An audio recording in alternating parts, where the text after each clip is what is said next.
Good evening friends.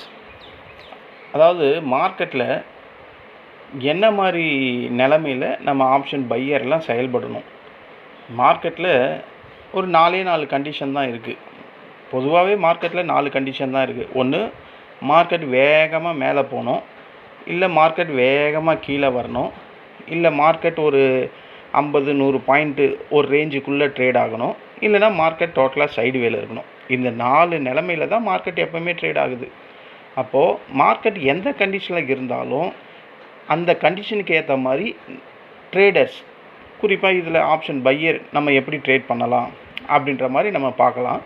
அதாவது option pier பண்ணக்கூடிய மிக பெரிய தவறுகள் என்னென்ன அப்படின்னு நமக்கு என்றைக்காவது நம்மளே கேள்வி கேட்டிருக்குமா அப்படின்னு கேட்டால் கேட்டிருக்க மாட்டோம். மார்க்கெட் இது தாங்க, இந்த 4 தாங்க மார்க்கெட்டு அப்படின்றது நமக்கு நல்லா ஸ்ட்ராங்காக தெரியும். ஆனால் ஸ்ட்ராட்டஜியை நம்ம மாற்றி அந்தந்த நிலைமைக்கு ஏற்ற மாதிரி ஸ்ட்ராட்டஜியை மாற்றி பண்ணுறோமா கேட்டால் பண்ண மாட்டோம். அதுதான் பிரச்சனை.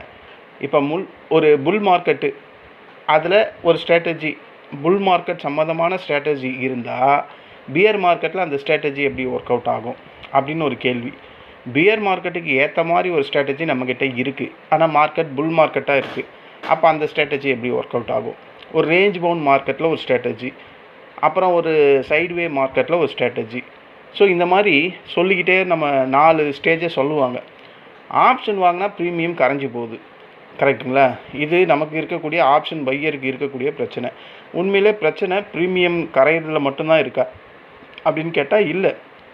மார்க்கெட் கண்டிஷனுக்கு ஏற்ற ஸ்ட்ராட்டஜி நம்மக்கிட்ட இல்லாதது தான் ஒரு மெயின். அதுதானே உண்மையான ரீசனு. இப்போ மார்க்கெட்டு டவுனில் இறங்கிக்கிட்டு இருக்குது, நம்மக்கிட்ட புல் ஸ்ட்ராட்டஜி மட்டும்தான் இருக்குது. மார்க்கெட்டு மேலே ஏறிக்கிட்டு இருக்குது, நம்மக்கிட்ட பியர் ஸ்ட்ராட்டஜி இருக்குது. அப்படின்னா இந்த இடத்துல கான்ட்ரரி மாறி தானே பிரச்சனையாக இருக்குது. அப்போது நம்மக்கிட்ட இந்த இடத்துல ஸ்ட்ராட்டஜி இல்லைன்றது ஒரு முக்கியமான குறைபாடு தான், ஓகேங்களா? மார்க்கெட் கண்டிஷனுக்கு ஏற்ற மாதிரி நம்ம ஸ்ட்ராட்டஜியை மாற்றி பண்ண வேண்டிய கட்டாயத்துக்கு இப்போ உள்ளே இருக்கிறோம் ஒவ்வொரு ட்ரேடரும். இன்றைக்கி அதை பற்றி தான் நம்ம இந்த விஷயத்தை பற்றி தான் இந்த ஆடியோவில் பார்க்க போகிறோம். மார்க்கெட்டில் நான் சொன்ன மாதிரி 4 ஸ்டேஜ் தான் இருக்குது. வேகமானது அப் ட்ரெண்டு போகும், வேகமாக டவுன் ட்ரெண்டு வரும், இல்லை ஒரு ரேஞ்ச் பவுண்ட் மார்க்கெட் இருக்கும், இல்லை ஒரு சைட்வே மார்க்கெட் தான் இருக்கும். இந்த 4 ஸ்டேஜை தவிர வேறு எந்த ஸ்டேஜுமே மார்க்கெட்டில் இல்லை. அப்போ இந்த 4 ஸ்டேஜில் நம்ம ஆப்ஷன் பையர் என்ன செய்யலாம் அப்படின்ற மாதிரி கேட்டால், மார்க்கெட் ராக்கெட் மாதிரி மேலே போகுது, ஒரு அப் ட்ரெண்டு போகுது. நிஃப்டி 24,000 இருக்குது. ஒரு பெரிய பாசிட்டிவ் நியூஸ் வருது. இன்றைக்கி மார்க்கெட் 24,000லேருந்து 24,300க்கு போகுது, 24,400 போகுது, 24,500க்கும் போகுது அப்படின்னு நம்ம நினச்சிப்போம். இந்த நேரத்தில் நம்ம என்ன செய்வோம்? ரொம்ப பேர் என்ன செய்வாங்க? வாங்கினவங்க ப்ராஃபிட் புக் பண்ணுவாங்க, வாங்காதவங்க ஐயோ மிஸ் பண்ணிட்டேனே, நான் லேட் என்ட்ரி போயிட்டேனே அப்படின்ற மாதிரி ஃபீல் பண்ணுவாங்க. அதாவது அந்த வேகமாக இருக்கும் போது ட்ரேட் பண்ணாமல் அது முடிஞ்சிட்ருக்கும், அந்த டார்கெட்டே அது ரீச் ஆகிட்ருக்கும், அந்த இடத்துல போய் என்ட்ரி எடுப்பாங்க. அப்போது அந்த இடத்துல என்ட்ரி ஆகும்போது அதுதான் அவங்களுக்கான ட்ராப்பாக இருக்கும். அப்போது இந்த மாதிரியான ஸ்ட்ராங் அப் ட்ரெண்டில் என்ன மாதிரி ஸ்ட்ராட்டஜி நம்ம யூஸ் பண்ணணும் அப்படின்னா, இந்த ஏடிஎம் அட் த மணி காலை பை பண்ணணும். அப்படி இல்லையா ஸ்லைட்டாக ஐடிஎம் காலை பை பண்ணணும்.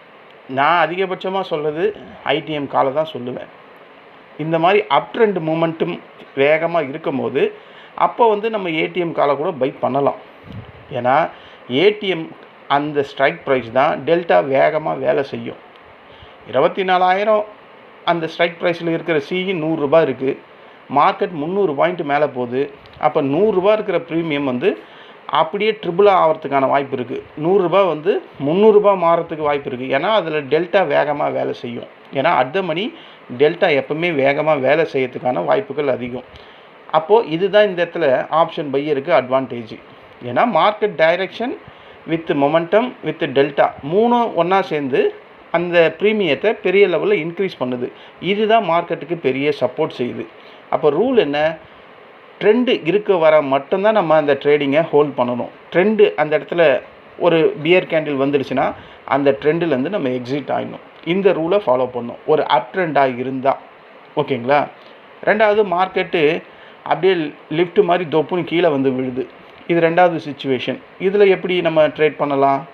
மார்க்கெட் 24,000 இருக்குது, ஒரு சடன் நெகட்டிவ் நியூஸ் வருது, 23,900க்கு வருது, 23,800 வருது, 23,700க்கும் வருது. அதாவது வியாழக்கிழமை வந்த மாதிரி, புதன்கிழமை வந்த மாதிரி. அப்போ மார்க்கெட்டு என்ன பண்ணுது, சப்போர்ட்டை உடச்சி வந்துக்கிட்டே இருக்குது. இப்போ பலர் என்ன சொல்லுவாங்க, இந்த இடத்துல கண்டிப்பாக ஒரு பவுன்ஸ் வர்றதுக்கு வாய்ப்பு இருக்குது, இங்கே சப்போர்ட் இருக்குது அப்படின்ற மாதிரி காலை போய் வாங்குவாங்க. மார்க்கெட்டு உங்கள்கிட்ட கேட்குமா, இந்த இடத்துல காலை வாங்குங்க அப்படின்னு யாராவது மார்க்கெட் உங்கள்கிட்ட கேட்குமான்னு கேட்டால் கேட்காது. அது நீங்களாக ஒரு முடிவு பண்ணி எடுக்கிறீங்க. அப்போது இந்த ஸ்ட்ராட்டஜியை நம்ம அந்த நேரத்தில் அங்கே செயல்படுத்தணும். மார்க்கெட்டு இறங்கிக்கிட்டே இருக்குது. மார்க்கெட்டு 23,700 டச் பண்ணும்போது நம்ம புட் சைடில் போகக்கூடாது. அந்த ஃபஸ்ட்டு சப்போர்ட் உடையுது பார்த்தீங்களா, 24,000லேருந்து 23,900 உடைச்சி அகைன் ஒரு பியர் கேண்டில் பிரிண்ட் பண்ணுது பார்த்தீங்களா, அந்த இடத்துல நம்ம திங்க் பண்ண ஆரம்பிச்சிடணும். என்னத்தை, இந்த ஸ்ட்ராட்டஜியை, ஏடிஎம்மை ஒரு புட்டை பை பண்ணணும், இல்லை ஸ்லைட்லி ஒரு ஐடிஎம்மை புட்டை பை பண்ணணும். ட்ரெண்டுக்கு எதிராக நம்ம எப்போவுமே போகவே கூடாது. ட்ரெண்டோடவே தான் பயணிக்கணும். அப்படி பயணித்தா மட்டும்தான் நம்மளால் ப்ராஃபிட் பண்ண முடியும். ட்ரெண்டுக்கு அகெயின்ஸ்டாக போயிட்டிங்கன்னா நீங்கள் எவ்வளோ பெரிய கேபிட்டல் வச்சுருந்தாலும் மார்க்கெட்டு உங்கள்கிட்டேருந்து பிடுங்கி விட்டுரும். ஸோ ட்ரெண்டை நோக்கியே பயணம் பண்ணணும், ட்ரெண்டை நோக்கியே நம்ம போகணும். அப்போ மார்க்கெட் எங்கே போதோ அது கூடவே நம்ம ஃபாலோ பண்ணி போகணும். அப்போ மார்க்கெட்டுக்கு எதிராக போனோம்னா பெரிய லெவலில் லாஸ் வரும். இப்போது புட்டை வாங்கிட்டா அந்த ஏடிஎம் புட்டு நம்ம பை பண்ணியிருந்தால் 23,900, அது 23,700 போகும்போது 200, அதாவது ₹100 இருக்குன்னா அது ₹300 மாறுறதுக்கான வாய்ப்பு இருக்குது. ஏன்னா ஏடிஎம் டெல்டா வேகமாக வேலை செய்யும் அப்படின்றத நான் முன்னாடியே சொன்னேன். ஸோ அப்போது மார்க்கெட் வேகமாக போகும்போது ஒரு ஏடிஎம்மை நம்ம அப்ரோச் பண்ணலாம். மார்க்கெட் வேகமாக இறங்கும் போது ஒரு ஏடிஎம்மை அப்ரோச் பண்ணலாம். பட் நான் எப்போவுமே ஐடிஎம்மை தான் அப்ரோச் பண்ணுவேன். ஓகேங்களா? அதாவது இந்த மாதிரி மார்க்கெட் வேகமாக மேலே ராக்கெட் மாதிரி போகணும், ராக்கெட் மாதிரி கீழே வரணும் அப்படின்ற நேரத்தில் தான் இந்த ஏடிஎம்மை யூஸ் பண்ணணும்னு நான் சொல்கிறேன். மூணாவது சிச்சுவேஷன் ஒரு ரேஞ்ச் பவுண்ட் மார்க்கெட்டு. இது நம்ம அடிக்கடிக்கு பல நாள் மார்க்கெட் இப்படி தான் இருக்கும். இந்த ரேஞ்ச் பவுண்ட் மார்க்கெட் தான் ஆப்ஷன் செல்லர்களுக்கான மார்க்கெட்டு. நம்ம பல தடவை சொல்கிற மாதிரி 24,000லேருந்து மார்க்கெட் 24,100, 100 பாயிண்ட்டுக்கு மட்டுமே 9.15லேருந்து 3:30 வரையும் ட்ரேட் ஆகும். இது பியூராக ரேஞ்ச் பவுண்ட் மார்க்கெட்டு. அதுக்குள்ளே நாள் முழுக்க மார்க்கெட் என்ன ஆகும்னா அந்த ₹100 மேலே போகும் திரும்ப வரும், மேலே போகும் திரும்ப வரும், கீழே போகும் திரும்ப வரும், கீழே போகும் திரும்பி வரும். ஸோ ஃபைனலாக அந்த 100 பாயிண்ட்டுக்கு ஒரு 50 point plus or minus trade ஆகும். இந்த மாதிரி இடத்துல ஆப்ஷன் பையர் தான் அதிகமாக சஃபர் ஆகிறதுக்கான ரீசன் இங்கே. ஏன்னா ப்ரீமியம் பெரிய லெவலில் கரையும். ஏன்னா நமக்கு டைம் டிகே அப்படின்ற ஒன்று வேலை செய்கிறதுனால தான் ஆப்ஷன் பையர் எப்போயுமே மார்க்கெட்டில் தோக்கிறதுக்கான ரீசன் இது. ஏன்னா இயற்கையாகவே மார்க்கெட்னாவே ஆப்ஷன் பையர் தோக்கக்கூடிய டிசைனிங் தான் இருக்குது. டைம் டிகே அப்படின்றது ஒன்று இருக்கிறதுனால நம்ம தோற்றுக்கிட்டு இருக்கோம். ஆனால் கால் வாங்கினாலும் லாஸு, புட்டு வாங்கினாலும் லாஸு இந்த சைட்வே மார்க்கெட்டில். ஓகேங்களா? அப்போது நம்ம என்ன மாதிரியான ஸ்ட்ராட்டஜியை கொண்டு வரணும் அப்படின்னா, பிரேக் அவுட்டு அந்த 100 பாயிண்ட்டுக்கு மேலே பிரேக் அவுட்டு வரணும், இல்லை பிரேக் டவுன் வரணும். அந்த மாதிரி வந்தால், அதாவது ரேஞ்சை ஹையை உடைக்கணும், இல்லை ரேஞ்சோட லோவை உடைக்கணும். இப்படி வந்தால் மட்டும்தான் நம்ம அந்த இடத்துல என்ட்ரியே எடுக்கணும் சைட்வே அது ரேஞ்ச் பவுண்ட் மார்க்கெட்டில். ஓகேங்களா? குயிக்கான டார்கெட்டை வைக்கணும். ஒரு ரேஞ்ச் பவுண்ட் மார்க்கெட்டில் மோர் தென் ஹவர்ஸ் எல்லாம் வெயிட் பண்ணி ட்ரேட் பண்ணால் பெரிய லாஸஸ் வரும். அப்போது குயிக்கான டார்கெட்னால் என்ன, மினிமமான பாயிண்ட்டு 10 பாயிண்ட்டு, 10 பாயிண்ட்டே போகுமான்னு தெரியாது. மினிமமான ப்ராஃபிட்டபிள் நம்மளால் அக்செப்ட் பண்ணிக்கக்கூடிய ப்ராஃபிட்டபிள் வந்தால் குயிக்காக எக்ஸிட் ஆகிடணும். இதுதான் மார்க்கெட்டில் ரேஞ்ச் பவுண்ட் மார்க்கெட்டில் நம்ம பண்ணணும். ஒரு ஆப்ஷன் பையர்னால் இப்படி தான் பண்ணி ஆகணும். உங்களோட டார்கெட்டு சிம்பிளாக இருக்கணும், அதே நேரத்தில் குயிக்காக போய் குயிக்காக வரணும். இந்த இடத்துல நீங்கள் பெரிய டார்கெட்டை வச்சு பெரிய கனவெல்லாம் ஒரு ரேஞ்ச் பவுண்ட் மார்க்கெட்டில் பார்த்தீங்கன்னா உங்களோட கனவும் நடக்காது, உங்கள் டார்கெட்டும் நடக்காது. ஓகேங்களா? அப்போ ரேஞ்ச் பவுண்ட் மார்க்கெட்டில் இந்த மாதிரி தான் நம்ம ட்ரேட் பண்ணணும். நாலாவது சைட்வே மார்க்கெட்டு. சைட்வே மார்க்கெட்னாவே மார்க்கெட் செத்து போச்சுன்னு அர்த்தம். அதுக்கு பேர் டெட் சைட்வே மார்க்கெட் அப்படின்னு தான் சொல்லுவாங்க. ரேஞ்ச் மார்க்கெட்டு படுமோசம் அப்படின்னு தான் சொல்லணும். ஏன்னா 100 பாயிண்ட்டாவது சைட்வே மார்க்கெட்டில் இருக்கும், ரேஞ்ச் பவுண்ட் மார்க்கெட்டில் இருக்கும். சைட்வே மார்க்கெட்டில் சுத்தமாக இருக்காது. 20-30 பாயிண்ட்டுக்கே அரைச்சிக்கிட்டு இருப்பான். இது மாதிரி நம்ம எத்தனை வாட்டி பார்த்துருக்கோம்? போன வீக்லலாம் அப்படி தானே இருந்தது. அப்போது மார்க்கெட் ஃபுல்லாக ஒரு நாள் ஃபுல்லாக 6.25 மணி நேரம் ஃபுல்லாக தூங்கிக்கிட்டே இருக்கும். இந்த மார்க்கெட்டில் ஆப்ஷன் பையர் என்ன மாதிரியான ஸ்ட்ராட்டஜி கொண்டு வரலாம் அப்படின்னு கேட்டிங்கன்னா, இந்த மாதிரி சைட்வே மார்க்கெட்டில் நம்ம கால் வாங்கினாலும் கரையும், புட்டு வாங்கினாலும் கரையும். அப்போ ஸ்ட்ராட்டஜி அப்படின்னு ஒன்று இந்த சைட்வே மார்க்கெட்டில் ஆப்ஷன் பையர் செய்யவே கூடாது. ட்ரேட் பண்ணாமல் இருக்கிறதே சூப்பரான ஸ்ட்ராட்டஜி. ஓகேங்களா? நம்ம ட்ரேடே பண்ணக்கூடாது அப்படின்றத அந்த ஸ்ட்ராட்டஜியை தான் நம்ம ஃபாலோ பண்ணணும். இந்த ஸ்ட்ராட்டஜி பல நாள் உங்கள் கேபிட்டலை காப்பாற்றும். சைட்வே மார்க்கெட்டில் நீங்கள் நினச்சாலும் உங்களுக்கு லாஸ் வர்றதுக்கு வாய்ப்பே இல்லை. ஏன்னா நீங்கள் ட்ரேட் பண்ணால் தானே லாஸ் வரப்போகுது. சைட்வே மார்க்கெட்டில் சும்மா இருக்கிறது பெஸ்ட்டு ஸ்ட்ராட்டஜி தான். ஓகேங்களா?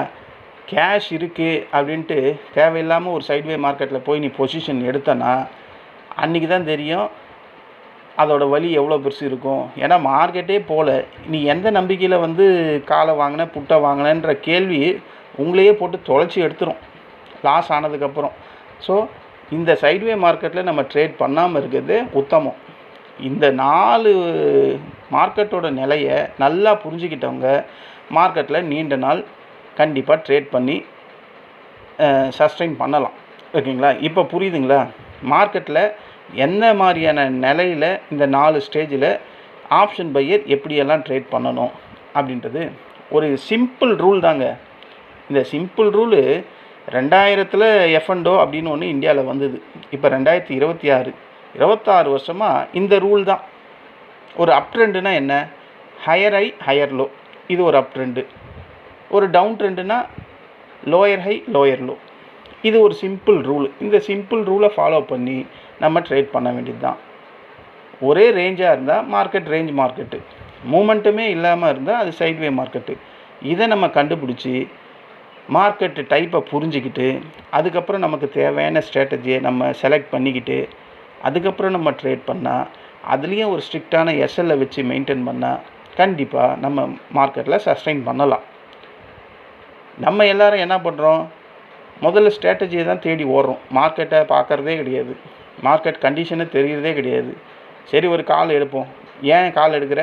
கேண்டில் 6 ஏறிக்கிட்டே இருக்கு, ஒரு கால் எடுப்போமே அப்படின்னு. ஏன்டா புட்டு எடுக்கிற?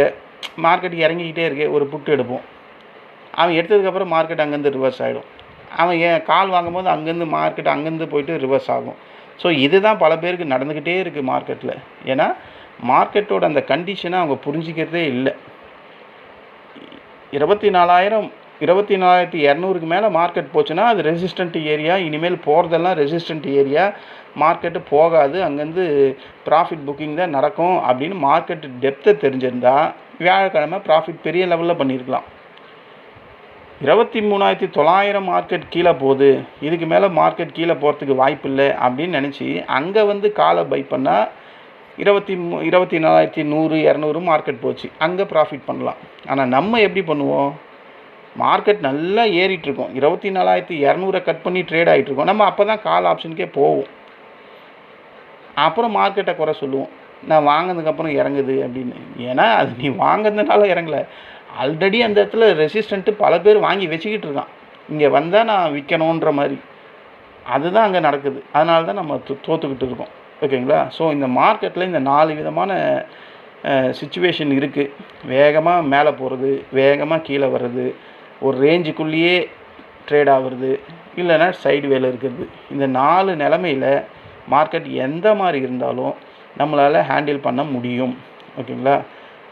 மார்க்கெட்டை பொறுத்தவரை நம்மளோட கான்சியஸ், நம்மளோட கான்ஃபிடென்ட்டு, நம்மளோட டிசிப்ளின், நம்மளோட ரூல்ஸ், இதுதான் நம்மளை காப்பாற்றும். மார்க்கெட்டெல்லாம் நம்மளை காப்பாற்றாது. இது 4ம் சேர்ந்து உனக்கு மார்க்கெட்லேருந்து ஏதாவது சம்பாதிச்சு கொடுத்தா அதுதான் ப்ராஃபிட். இல்லை இந்த 4ம் சேர்ந்து உனக்கு லாஸ் கொடுத்தா அது உன்னோட மார்க்கெட்டில் நீ மார்க்கெட்டுக்கு கொடுக்க வேண்டிய வெகுமானம். ஓகேங்களா? ஆப்ஷன் பையருக்கு ஒரு கோல்டன் ரூலு அப்படின்னா, மார்க்கெட் வேகமாக நகரும்போது அப்போ மட்டுமே ஆப்ஷன் பையிங் பெரிய பணம் எப்போவுமே தரும். அப்படி தானே இருக்குது மார்க்கெட். அப்போ தான் நமக்கு ஆப்ஷன் பையருக்கு பெரிய பணத்தை கொடுக்கும். சடார்னு கீழே விழுந்தால் பண இழப்பு வர்றதுக்கு வாய்ப்பு இருக்குது. செல்லர்கள் எங்கே பணம் சம்பாதிக்கிறாங்க? அவங்களுக்கு ஒரு ரேஞ்ச் பவுண்ட் மார்க்கெட்டு இல்லை சைட்வே மார்க்கெட்டில் இருந்தால் மட்டும்தான் அவங்க பணம் சம்பாதிக்க முடியும். வேகமாக போச்சுன்னா ஆப்ஷன் செல்லர் காலி ஆகிடுவாங்க. ஸோ ஃபாஸ்ட்டு அப் மூவ் வந்தால் ஒரு காலை பை பண்ணிக்கணும், ஃபாஸ்ட்டு டவுன் மூவ் வந்தால் ஒரு புட்டை பை பண்ணணும். ரேஞ்ச் பவுண்ட் மார்க்கெட் இருந்தால் குயிக்காக உள்ளே போயிட்டு மினிமம் ப்ராஃபிட்டில் வெளியே வந்துடணும். ஒரு சைட்வே மார்க்கெட்டாக இருந்தால் அன்றைக்கி ட்ரேடு இல்லாமல் மார்க்கெட்டை வேடிக்கை பார்த்துக்கிட்டு இருக்குது ஒரு குட் ஸ்ட்ராட்டஜி. ஓகேங்களா? இதுதான் ஃப்ரெண்ட்ஸ். நம்ம ஆப்ஷன் பையராக நம்ம பல பேர் இருக்கோம். மார்க்கெட்டில் பாதி பேர் ஆப்ஷன் பையராக தான் இருக்கும். நீங்கள் வெற்றி பெறணும்னா ஒவ்வொரு நாளும் ட்ரேட் பண்ண வேண்டிய அவசியம் கிடையாது. ஒவ்வொரு மூவையும் நம்ம கண்டுபிடிக்க வேண்டிய அவசியமும் கிடையாது. ஒவ்வொரு சிக்னலையும் ஃபாலோ பண்ண வேண்டிய அவசியமும் கிடையாது. மார்க்கெட் உங்களுக்கு தினமும் ஆப்பர்ச்சுனிட்டி கொடுக்குதா அப்படின்னு ஒரு கொஷின் கேட்டால் கண்டிப்பாக கொடுக்கும். அதை பொறுமையாக காத்திருந்து நமக்கு வரக்கூடிய ஆப்பர்ச்சுனிட்டி கோல்டன் ஆப்பர்ச்சுனிட்டி அப்படின்னு நினச்சி நம்ம அதை எக்ஸிக்யூட் பண்ணணும், தைரியமாக எக்ஸிக்யூட் பண்ணணும். அந்த மாதிரி கோல்டன் ஆப்பர்ச்சுனிட்டி இடத்த நம்ம தான் அடையாளம் கண்டுபிடிச்சி ட்ரேட் பண்ணணும், அதில் ப்ராஃபிட் பண்ணணும். ஒவ்வொரு நாளும் ட்ரேட் பண்ணணும் அப்படின்ற ஐடியா கூட நல்லது கிடையாது. ஆப்பர்ச்சுனிட்டி வந்தால் மட்டும் ட்ரேட் பண்ணணும் அப்படின்றது தான் இங்கே நல்லது. அதனால் உங்கள் மைண்டில் எப்போவுமே வச்சிங்க, ஆப்ஷன் பையரோட வேலை ஆப்ஷன் ப்ரீமியம் வாங்கிறது மட்டும் இல்லை, சரியான கண்டிஷன் வந்ததுக்கப்புறம் ஆப்ஷனை வாங்கிறது தான் இங்கே நல்ல வேலை. ஓகேங்களா? அதுதான் உங்களோட வெற்றிக்கான பயணத்தை கொஞ்சம் கொஞ்சமாக முன்னேறி கொண்டு சென்றுக்கிட்டே இருக்கும். இதுவே தோல்வி ஆகிடுச்சுன்னா அதை கண்டு தோன்றிடாதீங்க. அதுக்கு தான் எஸ்எல் அப்படின்ற ஒன்றை ஃபிக்ஸ் பண்ணிவிட்டு ட்ரேட் பண்ணுங்கள் அப்படின்னு சொல்கிறது. ஓகேங்களா? அப்போது மார்க்கெட் மேலே போனால் என்ன, கீழே போனால் என்ன, நான் ஒரு ஆப்ஷன் பையர், எனக்கு இந்த 4 சிச்சுவேஷன் 4 ஸ்டேஜ் எனக்கு மார்க்கெட்டில் தெரியும், நான் அதுக்கேற்ற மாதிரி ட்ரேட் பண்ணிக்கிறேன், நான் என்னுடைய ரூல்ஸு என்னுடைய ஸ்ட்ராட்டஜியை என்னுடைய டிசிப்ளினை நான் மெயின்டைன் பண்ணுறேன் அப்படின்னு ட்ரேட் பண்ணுங்கள். கண்டிப்பாக வெற்றிகள் பெறலாம். நன்றி, வணக்கம்.